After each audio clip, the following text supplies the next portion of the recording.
एकीकृत समाजवादीले सरकारमा 4 नयाँ मन्त्री पठायो। जीवनराम पर्यटन, मेटमणि सहरी, खापुङ स्वास्थ्य र कुँवरलाई श्रम मन्त्रीको जिम्मेवारी।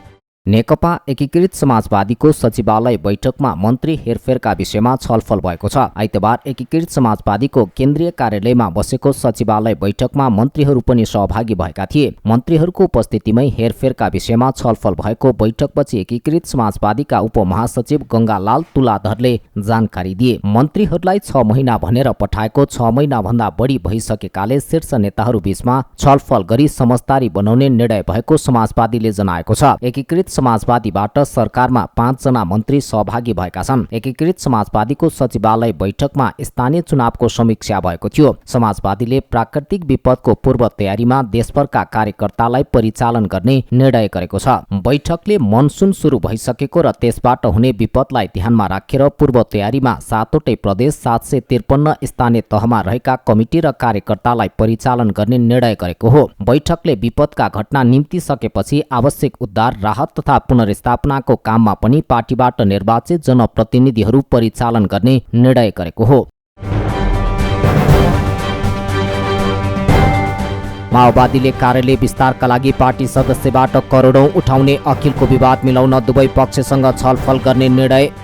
नेकपा माओवादी केन्द्रको पूर्व स्थायी समिति बैठकले अखिल क्रान्तिकारीमा देखिएको विवाद दुवै पक्षलाई बोलाएर छलफल गर्ने निर्णय गरेको छ। पूर्व स्थायी समितिको बिहान अध्यक्ष पुष्पकमल दाहाल निवास खुमलटारमा बसेको बैठकले अखिल क्रान्तिकारीका दुवै पक्षसँग छलफल गरेर निकास निकाल्ने विषयमा निर्णय भएको बताइएको छ। अखिल क्रान्तिकारीको अध्यक्षमा पञ्चा सिंह निर्वाचित भइसकेपछि अर्को पक्षले विवाद निकालेको छ। अखिल क्रान्तिकारीको अध्यक्षमा सिंह भएपछि पवन कार्की पक्षले विवाद निकालेको हो। तत्कालीन संगठनका सचिव कार्की महासचिव हुन खोजेका थिए। कार्कीलाई उपाध्यक्ष बनाएर महासचिवमा दिपेश पुनलाई बनाएपछि उनले छुट्टै भेला गर्दै आएका छन्। संगठन विपरीत गतिविधि गरेको भन्दै अध्यक्ष सिंहले कार्कीलाई प्रष्टीकरण समेत सोधेकी थिइन्। कार्कीले प्रष्टीकरणको जवाफ नदिएर अटेर गरेका थिए। उल्टै संगठनको निर्णय विपरीत आइतबार उपत्यका स्तरीय प्रशिक्षण कार्यक्रम राखेका थिए। अखिल क्रान्तिकारीमा थप विवाद बढ्ने भएपछि शनिबार बेलुका खुमलटार छलफलमा पूर्व स्थायी समिति बैठकबाट निकास निकाल्ने समझदारी भएको थियो। दाहाल सहित नारायण काजी श्रेष्ठ र वर्षमान पुन लगायतका नेताहरूले पूर्व स्थायी समिति बैठकमा छलफल गरेर निकास निकाल्ने सहमति भएपछि प्रशिक्षण रोकिएको थियो। अब लामो समयदेखि अखिल क्रान्तिकारीमा हुँदै आएको विवाद समाधान उन्मुख भएको छ। सुदूरपश्चिम प्रदेशको विकासका लागि कार्ययोजना बनाउन सरकार प्रतिबद्ध। दोधारा चाँदनीमा सुक्खा बन्दरगाह बनाइने उल्लेख।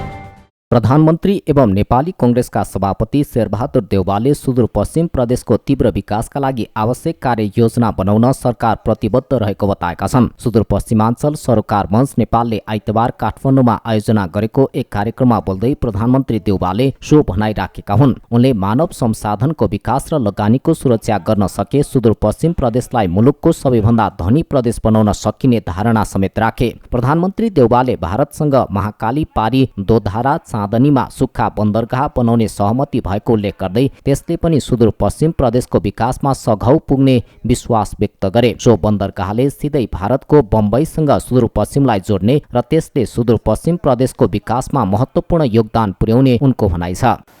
पछि परेको प्रदेशको तीव्र विकासका लागि आवश्यक कार्ययोजना बनाउन सरकार प्रतिबद्ध छ। संघीय सरकार र प्रदेश सरकार विकास योजनाका तर्जुमा कार्यान्वयन मूल्याङ्कन पुस्तक सहभागी भन्ने मैले विश्वास लिएको छु। यस्तो महत्त्वपूर्ण कार्यमा योगदान गर्ने सुदूरपश्चिमका सबै सेवानिवृत्त सेवारत विज्ञ विशेषज्ञहरूको कार्यको उत्सव मूल्याङ्कन गर्दै उहाँलाई हार्दिक धन्यवाद ज्ञापन गर्दछु। अब यो सुदूरपश्चिममा ड्राई पोर्ट बनाउने भारत सरकारको सहमति भएको छ। महाकाली पारी त्यो चाहिँ दोहोरा चाँदनीमा ड्राइपोर्ट भएको खण्डमा त्यहाँ सिधै हामी चाहिँ नि सुदूरपश्चिम कनेक्ट हुनेछ। बम्बईसित पनि कनेक्ट भएको खण्डमा सिधै चाहिँ नि बम्बईबाट सिधै चाहिँ नि माल सामान ल्याउन सकिनेछ, छोटो हुनेछ। त्यसले अझ बढी विकासमा पनि हाम्रो ठुलो योगदान मिल्ने विश्वास लिएको छु मैले। प्रधानमन्त्री देउवाले सुदूरपश्चिम प्रदेशको विकासका लागि महाकाली नदी पश्चिम सेती जलविद्युत परियोजनाको विकासमा विशेष ध्यान दिनुपर्ने जरुरी रहेको बताए। उनले यस प्रदेशको विकासका लागि मानव संशोधनको विकासमा जोड दिनको लागि हातेमालो गरेर अगाडि बढ्न पनि सम्बन्धित सबै पक्षसँग आग्रह गरे। एक साता अघि नेपालमा मनसुन भित्रियो, 4-5 दिनमै देशभर विस्तार हुने जल तथा मौसम पूर्वानुमान महाशाखाको भनाई। यो वर्ष एक साता अघि नै नेपालमा मनसुन भित्रिएको छ। नेपालमा जुन 13 गतेदेखि मनसुन भित्रने सरदर मिति हो। सरदर मिति भन्दा अगाडि नै नेपालको पूर्वी भूभागमा आइतबारदेखि मनसुन प्रवेश गरेको जल तथा मौसम पूर्वानुमान महाशाखाले जनाएको छ। मुलुकका अन्य भूभागमा भने केही दिनपछि मनसुन प्रवेश हुने महाशाखाद्वारा जारी विज्ञप्तिमा उल्लेख छ। फागुन 17 देखि जेठ 17 गतेसम्मको अवधि प्री मनसुनको हो। यो वर्ष काठमाडौँमा फागुन पहिलो सातादेखि नै छिटपुट वर्षा भइरहेको छ। वैशाख 1 पछि काठमाडौँमा वर्षा भएको छ। तैपनि प्री मनसुनमा पर्नुपर्ने जति वर्षाको परिणाम पुग्न सकेको छैन। मार्च, अप्रिल र मे प्री मनसुन हुने महिना हुन्। यस पटक मे महिना सुरु भएपछि मात्र सबैतिर वर्षा भएको छ। ढिलो गरी प्री मनसुन सक्रिय भए पनि यो वर्षको मनसुन भने करिब साता अघि नै भित्रने संकेत दिएको विभागले जनाएको छ। विज्ञहरूका अनुसार बंगालको खाडी नजिकैको निकोबार र एन्डमान टापु भारतीय भागमा यसपटक औसत समय भन्दा करिब एक साता अघि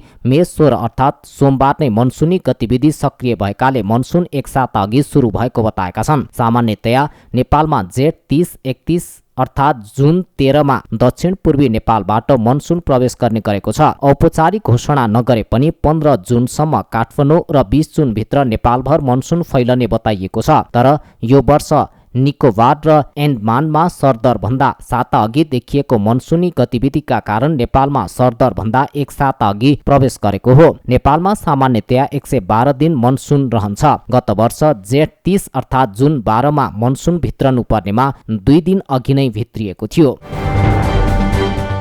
जल तथा मौसम विज्ञान विभागका महानिर्देशक कमल राम जोशीले नेपालमा कमन अलर्ट प्रोटोकल सिस्टम विकास गर्नुपर्ने बताएका छन्। आगामी दिनमा पानी पर्ने वा नपर्ने भन्ने बारेमा जनतालाई सुसूचित गराउन आम नागरिक माझ एकैपटक सूचना प्रवाह हुने प्रणाली विकास गर्नुपर्ने आवश्यकता रहेको बताए। अब हामीले जनतालाई चाहिँ के गर्न सक्नु पर्यो भन्दाखेरि पानी पर्छ मात्रै होइन कि पानी परेर यसले कतिसम्म विनाश निम्ताउन सक्छ, अथवा चाहिँ पानी परेर बाढी आउँछ, बाढी आयो भने यसले गर्न सक्ने विनाशका केहरू चाहिँ हुन सक्छन् भनेर त्यो प्रभाव बुझाउन सक्नुपर्छ एउटा। र अनि अर्को त्यस्तै गरेर चाहिँ के गर्नु पर्यो भन्दाखेरि सबैले बुझ्ने, सबैले जान्ने र अब सबै सूचना प्रणालीबाट एकैचोटि चाहिँ सूचना प्रभाव हुने चाहिँ एउटा प्रणाली डेभलप भएको छ अन्तर्राष्ट्रिय स्तरमा। त्यसलाई कमन अलर्ट प्रोटोकल भन्छन्। सायद हामी बिस्तारै त्यो कमन अलर्ट प्रोटोकलमा गयो भने चाहिँ के हुन्छ भन्दाखेरि जतिसुकै विशेष कार्यक्रम चलेको होस्, विशेष परिस्थितिमा त्यो सूचना चाहिँ जनतासँग प्रभाव हुने चाहिँ एउटा मेकानिजम डेभलप गर्नुपर्ने हुन्छ। यसमा विभिन्न निकायहरू, एउटै मात्रै निकाय होइन कि विभिन्न यस सम्बन्धी निकायहरू भनौँ न, जल तथा मौसम विज्ञान विभाग, विपद न्यूनीकरण प्राधिकरण, सुरक्षा निकाय लगायतका सबै सरकार निकायहरूको चाहिँ समन्वय र सहकार्यमा चाहिँ कार्य गर्नुपर्ने चाहिँ आवश्यकता रहेको छ। रूपन्देहीको रोहिणीमा भएको बस दुर्घटनामा मृत्यु हुने 8 जनाको पहिचान खुल्यो। चालक निदाउँदा दुर्घटना भएको अनुमान।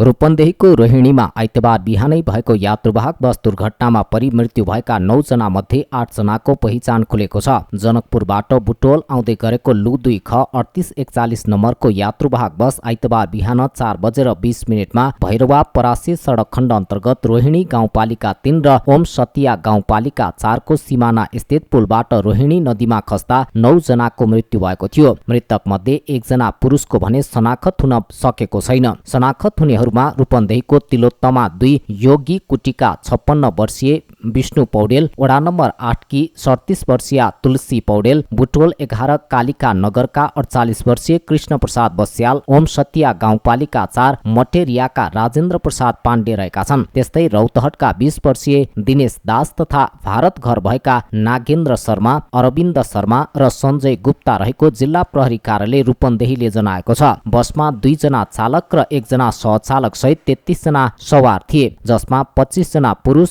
6 महिला र 2 बालिका थिए। बसमा सवार 9 जनाको मृत्यु भएको छ भने 24 जना घाइते भएका छन्। घाइते सबैको भैरवा मेडिकल कलेजमा उपचार भइरहेको प्रहरीले जनाएको छ। घाइते मध्ये 16 जनाको अवस्था गम्भीर छ। ब्लड क्यान्सरको उपचार नेपालमै सहज रूपमा हुने भन्दै विज्ञहरूले निराश हुनु नपर्ने बताएका छन्। आइतबार वीर अस्पतालमा क्यान्सर सर्भाइभर्स दिवसको अवसरमा आयोजित कार्यक्रममा विज्ञहरूले ब्लड क्यान्सरको उपचार सर्वसुलभ हुने भएकाले ब्लड क्यान्सर हुँदैमा आत्तिनु नपर्ने बताएका हुन्। कार्यक्रममा बोल्दै वरिष्ठ क्यान्सर तथा छाती रोग विशेषज्ञ डाक्टर मदन कुमार पियाले ब्लड क्यान्सर हुँदैमा हतोत्साहित हुनु नपर्ने बताए। उनले अहिले धेरै प्रकारको टेक्नोलोजी र विज्ञहरू आइसकेकाले ब्लड क्यान्सरको उपचार सहज भइरहेको बताए। कतिपय औषधिहरू त अब सिटीमा पनि पाउँछ। जस्तो अब पाटन हस्पिटलले बेला बेलामा एडभर्टाइज गरेका हुन्छन् कि यो औषधिहरू चाहिँ धेरै महँगो पर्छ, लाख लाख रुपियाँ पर्ने औषधिहरू पनि विभिन्न सहायताको एजेन्सी सहायताबाट चाहिँ सिटीमा पाउने भएको छ। त्यस कारणले चाहिँ अब रोग लाग्यो भन्दैमा हतोत्साही हुने, औषधिले नगर्ने, अब हाम्रो पालामा त रोग लागेपछि घर पठाइदिन्छु सिद्धि हो। तर अब त्यो जमाना होइन।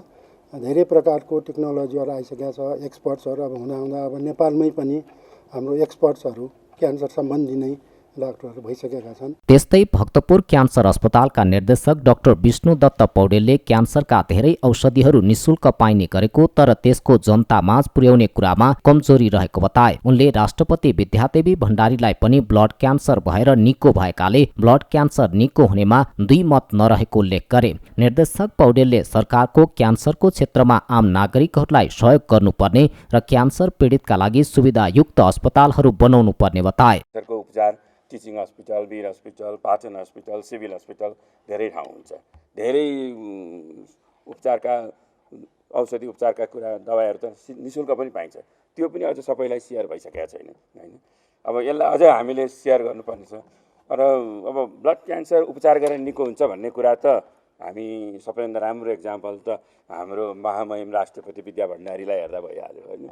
मान्छे ब्लड क्यान्सर लागेर पनि निको भएर पनि देशको राष्ट्रपतिसम्म हुन सकिन्छ, देशलाई नै हाँक्न सकिन्छ। त्यही कारण पोजिटिभली अनि it can be treated, it can be cured. त्यस्तै भारत स्थित Rajiv Gandhi cancer institute and research सेन्टरका हेमाटो अन्कोलोजी एन्ड बोनमारो ट्रान्सप्लान्टका निर्देशक डाक्टर दिनेश भुरानीले क्यान्सरका सबै बिरामी भारत गएर उपचार गर्न नसक्ने भएकाले नेपालमै आफू आएर निशुल्क उपचार गर्ने गरेको बताए। उनले बिस्तारै बिस्तारै क्यान्सरको उपचार नेपालमा सहज र सुलभ हुँदै जाने बताए। 2 वर्ष यता कोरोनाका कारण राम्रोसँग काम गर्न नपाएको र अब नेपालकै स्थानीय सिस्टमलाई विकास गर्न आवश्यक रहेको उनको भनाइ छ। Support from the hospital, support from Dr. Neeraj. That's how we are able to do a small service to the society. So it's not me, it's a whole group which is contributing to this society. So idea is कि if we can have a two-way talk. हम आपसे कुछ सीखेंगे, आप हमसे कुछ सीखेंगे और हम किसी तरह से जो लोकल सर्विसेज हैं यहाँ पर कैसे स्ट्रॉन्ग कर सकते हैं, कैसे और लोगों को ट्रेन कर सकते हैं, कैसे लोगों का कॉन्फिडेंस बिठा सकते हैं कि जो वहाँ ट्रीटमेंट होता है वो यहाँ पर भी हो सकता है। ऐसा धीरे धीरे हम करेंगे तो आज नहीं 5 साल बाद 10 साल बाद हमको उसका अच्छा फ्रूट्स मिलेगा। त्यस्तै हेमाटोलोजिस्ट डाक्टर नीरज कुमार सिंहले वीर अस्पतालमा बोन म्यारो ट्रान्सप्लान्ट बाहेकका सबै उपचारहरू गरिरहेको बताए। उनले जुनसुकै ब्लड क्यान्सर सम्बन्धी जुनसुकै उपचार समयमै भए निको हुने बताए। उनले सरकारलाई ब्लड क्यान्सर सम्बन्धी विशेष सेवा दिनको लागि घचघच्याएर सहज उपचारको पहल गर्नुपर्ने बताए। विभिन्न ब्लड क्यान्सरका बिरामीहरू भनौँ या अलमोस्ट एभ्री ब्लड क्यान्सर रिलेटेडमा चाहिँ उपचार गरिरहेका छौँ। केही हेल्प सपोर्ट हामी भयो भने म आफ्नो सिनियरहरूसँग पढेको ठाउँ सिनियरहरूसँग पनि कम्युनिकेसनमा गर्दै गइरहेका छौँ। त्यस्तै गरी चाहिँ हामीले चाहिँ नि अपकमिङ जेनेरेसनहरू हाम्रो रेजिडेन्टहरूलाई पनि कन्फिडेन्ट बिल्डअप गर्दै गइरहेका छौँ। अब ब्लड क्यान्सर या लागेर के भन्छ नि मान्छे निको हुन्छ भने त्यो कुरा अब भनिराख्नुपर्ने जरुरी जस्तो चाहिँ लाग्दैन, किनभने तपाईहरू नै यसको उदाहरण हुन्छ। त्यस्तै वीर अस्पतालका प्रमुख प्रशासकीय अधिकृत डाक्टर भूपेन्द्र कुमार बस्नेतले वीर अस्पतालमा ब्लड क्यान्सर उपचारका लागि स्तर उन्नति गर्ने काम भइरहेको उल्लेख गरे। उनले वीर अस्पताललाई सेन्टर एक्सिलेन्स हुने गरेर काम सुरु भएको र वीर अस्पताललाई नेपाली नागरिकको अस्पताल, विपन्नको अस्पताल बनाउने काम भइरहेको बताए। जुन हामीले सर्भिस दिन सकेका छौँ, हामीले दिइराखेका छौँ, हामीले स्तरोन्नति गर्न खोजेका छौँ, हामी अझै पनि यो सेन्टरलाई अझै सेन्टर अफ एक्सेलेन्स हुने गरी हामीले यता बिल्डिङ बनिसक्यो, यसमा 500 बेड हामीले चलाउनलाई सुरु गरिसक्यौँ। उता हामी पुरानो बिल्डिङ पनि भत्काएर अर्को मेडिकल ब्लक 500 बेडको बनाउनलाई होमवर्क गरिरहेका छौँ।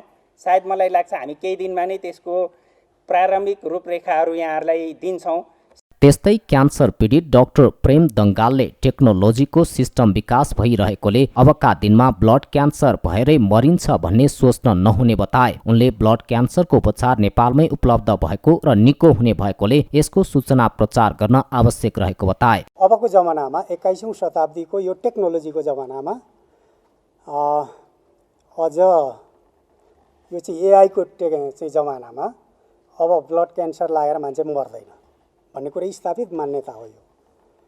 त्यसो भएको हुनाले हामीले यो विषयलाई यही तहमा लिएर जानको लागि चाहिँ अलिक प्रचारको कुराहरू गर्न जरुरी छ, जनसमुदायको बिचमा पुर्याउन जरुरी छ।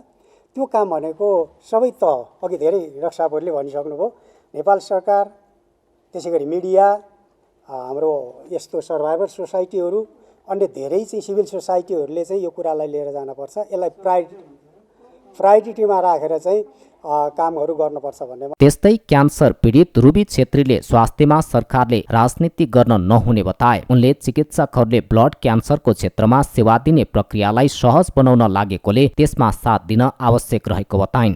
भित्रदेखिको इच्छा के छ भने नेपाल गभर्मेन्टले र हाम्रो एक्सपर्टिज डाक्टर साहबहरूले वीर हस्पिटलमै जो जति पेसेन्टलाई यही उपचार होस्, गभर्मेन्टले सुनिदियोस्। यो जुन हाम्रो हेल्थ इस्युमा राजनीतिकरण नगरिदिनुस्। हामीलाई यस्तो गाह्रो छ क्यान्सर शब्द, मलाई क्यान्सर भयो भन्दा सुन्दा।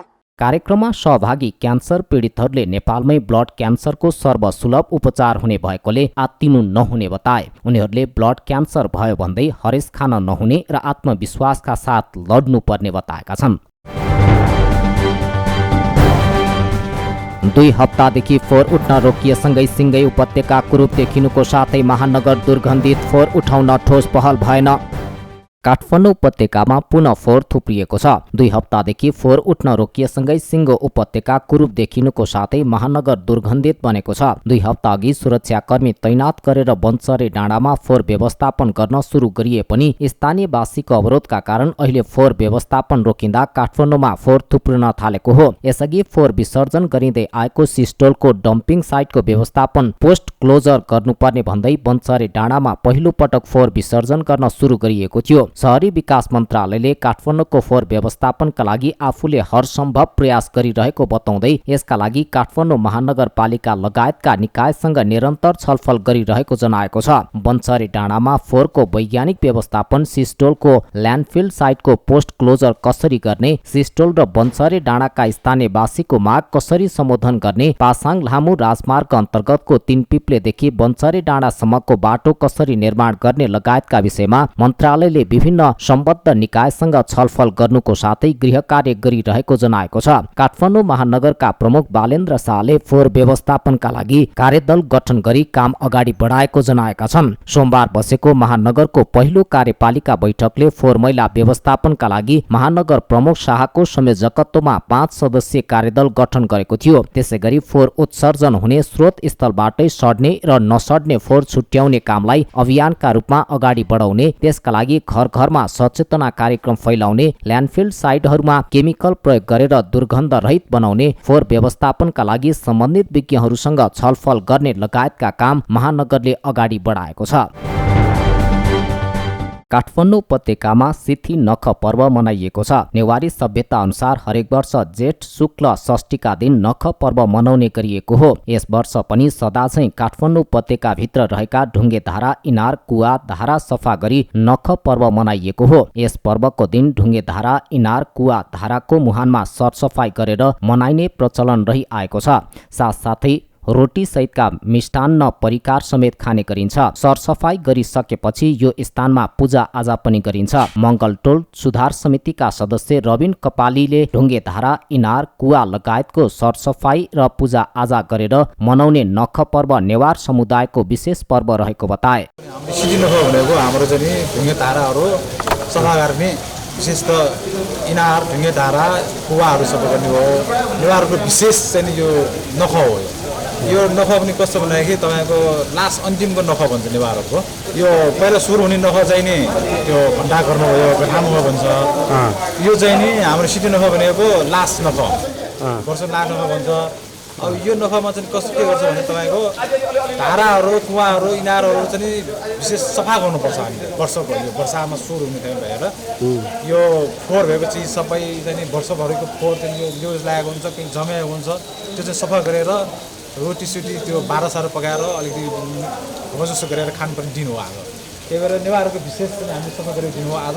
काठमाडौँ उपत्यकाको पुरातात्विक, धार्मिक तथा ऐतिहासिकतालाई झल्काउने ढुङ्गेधाराको संरक्षणमा सरकारले चासो नदेखाएकोमा उनले दुःख व्यक्त गरे। हालसम्म स्थानीयको जागरुकताले ढुङ्गेधाराहरू बचाउन सकिएको भए पनि पानीको मुहान बिस्तारै सुक्दै गएको उनको भनाइ छ। उनले सरकारले ढुङ्गेधाराको संरक्षण गर्नको लागि र पानीको मुहान नसुकोस् भन्नको लागि अनुसन्धान गर्नुपर्ने बताए। पानी विशेष के भने यो यहाँ तिनटै यहाँ कृष्ण मन्दिर भीमसेन तलेजुलाई चढाउनु पर्ने पानी हो। अनि यसको अर्को मूल यसको के छ भने यो कार्तिक नाचमा यो कार्तिक गौरीमा त्यो नाच देखाउने, कार्तिक नाच देखाउने यो पानी चाहिँ त्यो ढैटेलाई नरसिंहले हिँड्ने कैसी बेला मारेपछि त्यो ढैटेलाई चाहिँ पानी खुवाएर जिउनु पार्ने हो। त्यति इम्पोर्टेन्ट भएको पानी हो यो। त्यो छ, तर सरकारले त्यतिको चाहिँ चासो दिएको चाहिँ छैन। अब हामी स्थानीय मान्छे आएर यो चाहिँ त्यो गरिरहेका छौँ, यसलाई बचाइरहेका छौँ, तर चाहिँ सरकारले त्यतिको यसमा चाहिँ पानी आउनु पनि किन रोक्यो भनेर त्यतिको चासो देखाएको देखेन। अब हामीले मात्र टोलले मात्र गर्न सक्ने चिज स्थिति होइन, यसमा बजेट धेरै चाहिने। अब कसरी रोक्यो भनेर त्यसलाई त राम्रोसँग अनुसन्धानै गर्नुपर्ने स्थिति छ। टाइममा अब यहाँ यस्तो ढल बनाइरहेको छ, यहाँ माथि अहिले अर्को भन्ने कम्पनीले ढल बनाएको छ, ढल मिसिरहेको छ अहिले। यस दिनमा भगवान शिवजीका पुत्र कुमारको पनि पूजा आजा गर्ने गरिएको उनले बताए। र एसिया कप खेल्ने लक्ष्यका साथ नेपाली क्रिकेट टोली अभ्यासमा व्यस्त, फिटनेस र फिल्डिङको समस्यालाई सुधारको लक्ष्य।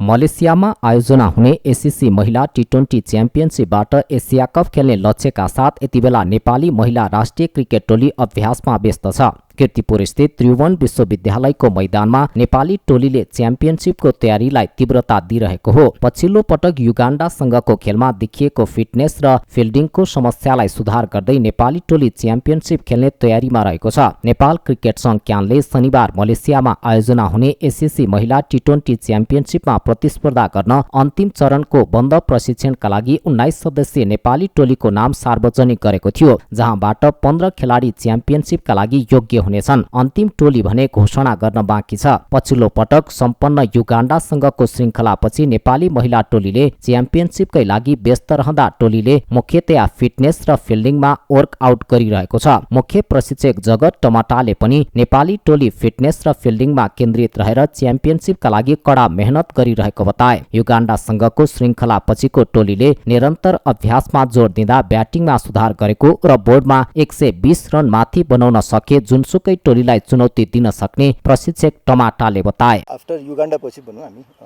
अलिकता कन्टिन्यू हामीले प्र्याक्टिस स्टार्ट गरेको छौँ होइन। सो अलिकता मैले भने नि हाम्रो चाहिँ अलिक फिटनेसमा र फिल्डिङमा चाहिँ अलिकति हामीले चाहिँ केही स्टेप पछाडि थियौँ, त्यसलाई कभर अप गरिरहेको छौँ, स्किलमा पनि काम गरेछौँ गर्न चाहिँ। सो पोजिटिभै छौँ अहिलेसम्म। केटीले जुन जस मेहनत गरिरहेछ, 5-5 घन्टा हामी एभ्री डे मर्निङ 8 to 1, 2 सम्म जान्छौँ होइन। सो यही हो कि अब राम्रो क्रिकेट खेल्ने हो, सबभन्दा क्वालिफाई गर्ने एमै त्यही हो कि क्वालिफाई गर्ने भनेर एउटा चाहिँ चान्स छ सबैलाई, त्यही हो इम्पोर्टेन्ट। ब्याटिङ केही इम्प्रुभमेन्ट भएको छ हाम्रो होइन। जस्तो कि बोर्डमा हामीले चाहिँ अहिलेको डेटमा अस्ति पनि युगाण्डाको अगेन्स्टमा लास्टको 2 म्याचमा हामीले राम्रै बोर्डमा लगाएको थियौँ अनि उनीहरूको साइड पनि नराम्रो थिएन, राम्रै साइड थियो। एटलिस्ट मैले भने नि एटलिस्ट बोर्डमा हामीले चाहिँ 120 भन्दा प्लस लगायौँ भनेपछि एटलिस्ट हामी जुनै पनि टिमलाई हामीले चाहिँ च्यालेन्ज गर्न सक्छौँ। शनिबार सार्वजनिक भएको टोलीमा एफएफ की रेखा रावललाई प्रशिक्षणमा फर्काइएको छ। त्यस्तै गण्डकी प्रदेशबाट क्रिकेट खेल्दै आएकी मनिषा उपाध्याय पहिलो पटक राष्ट्रिय टोलीको क्याम्पमा अटाएकी छन्। ईश्वरी विष्ट र ममता चौधरीलाई पनि प्रशिक्षणमा बोलाइएको छ। केही साता अघि सिनियर टोलीबाट युगान्डा विरुद्ध डेब्यू गरेकी हिरणमयी राय भने टोलीमा समावेश छैनन्। मुख्य प्रशिक्षक टमटाले हिरणमयी टेक्निकल कठिनाइका कारण टोलीभन्दा बाहिर राख्नु परेको र मलेसियामा अन्डर 19 T20 छनौट खेलिरहेकी मनिषालाई अवसर दिइएको जानकारी दिए। यसमा कस्तो छ भने उसलाई मैले प्र्याक्टिसमा हेरेँ त्यहाँ अन्डर 19 म्याचमा होइन, र अब उसले कस्तो पर्फर्म गर्छ त्यहाँनिर आफ्नो ठाउँमा छ त्यो होइन, र खास ल्याउने भनेको उसको लागि रिप्लेसमेन्ट लिएको खास होइन, स्पिनरको ठाउँमा हिरेन्यको लागि मैले कुरा गर्दैछु। हिरेन्य एउटा हाम्रो लेग स्पिनर हो होइन, एउटा तर केही कारणले बस टेक्निकल प्रब्लम आएर चाहिँ ऊ खेल्न सकिरहेको छ, उसलाई चाहिँ ऊ भएन, त्यसको ठाउँमा हामीले चाहिँ उसलाई टिममा असर भन्दा पनि त्यो चाहिने हो खास टिमभित्र होइन। एउटा किनभने एउटा ब्यालेन्स मिलेको थियो भनौँ, एउटा लेग स्पिनर, एउटा अफ स्पिनर, एउटा अर्थोडक्स, एउटा मिडियम पेस, एउटा लेफ्टी बलर, सो त्यो एउटा राम्रो एउटा ब्यालेन्स थियो होइन। तर अफकोर्स एउटा टेक्निकल उसले गर्दाखेरि त्यसलाई चाहिँ ऊ भएछ, तब पनि हामीले त्यहीँ अब त्यो नभए पनि त म्याच त जित्नै छ। मैले भने अब सबै गल्फको 3-4वटा टिम छ, जस्तो कि हामीले चाहिँ हङकङ हाम्रो पुलमा छ है। अब हाम्रो लागि हङकङ भनौँ न, अब अस्ति हामी हङकङसँग नै हारेको, सो हङकङ एउटा टफ हो होइन। त्यसपछि गएर सबै भनौँ न अब खेल्न आफ्नो आफ्नो कन्ट्रीबाट रिप्रेजेन्ट गर्दा सबै राम्रै हुन्छ, तर हामीले आफूले बेस्ट क्रिकेट खेल्छु र जित्ने हो। एसियन क्रिकेट काउन्सिल एससीसी को आयोजनामा हुन लागेको प्रतियोगिता जुन 17 देखि 25 सम्म मलेसियामा हुँदैछ। 10 टोलीले सहभागिता जनाउने प्रतियोगितामा आयोजक मलेसिया सहित Nepal, Bahrain, Bhutan, Hong Kong, Kuwait, Singapore, Oman, Qatar र संयुक्त अरब इमिरेट्स UAE रहेका छन्। आयोजकले सहभागी 10 टोलीलाई 2 समूहमा विभाजन गरेको छ, जस अन्तर्गत नेपाल समूह B मा रहेको छ। नेपाल सम्मिलित समूहमा बहराइन, भुटान, हङकङ र कुवेत रहेका छन्। त्यस्तै समूह A मा मलेसिया, ओमान, कतार, सिङ्गापुर र UAE समावेश छन्। समूहको प्रतिस्पर्धामा हरेक टोलीले एक आपसमा प्रतिस्पर्धा गर्नेछन्। समूह चरणको प्रतिस्पर्धापछि दुवै समूहका शीर्ष 2 टोली सेमी फाइनलमा प्रवेश गर्नेछन्। फाइनलमा प्रवेश गरेका 2 टोली अक्टोबरमा आयोजना हुने महिला T20 एसिया कपमा छनौट हुनेछन्। छनौट हुने टोली भारत, पाकिस्तान, श्रीलङ्का र आयोजक बङ्गलादेश जस्ता टोलीसँग एसिया कप खेल्नेछन्। प्रतिस्पर्धामा नेपालले जुन 17 मा भुटान विरुद्ध खेल्दै प्रतियोगिताको शुभारम्भ गर्नेछ। त्यस्तै नेपालले जुन 18 मा किनरारा स्टेडियममा कुवेतको सामना गर्दा तेस्रो खेल जुन 20 मा बहराइन विरुद्ध हुनेछ। त्यस्तै अन्तिम खेल नेपालले जुन 21 मा हङकङ विरुद्ध खेल्ने तालिका रहेको छ।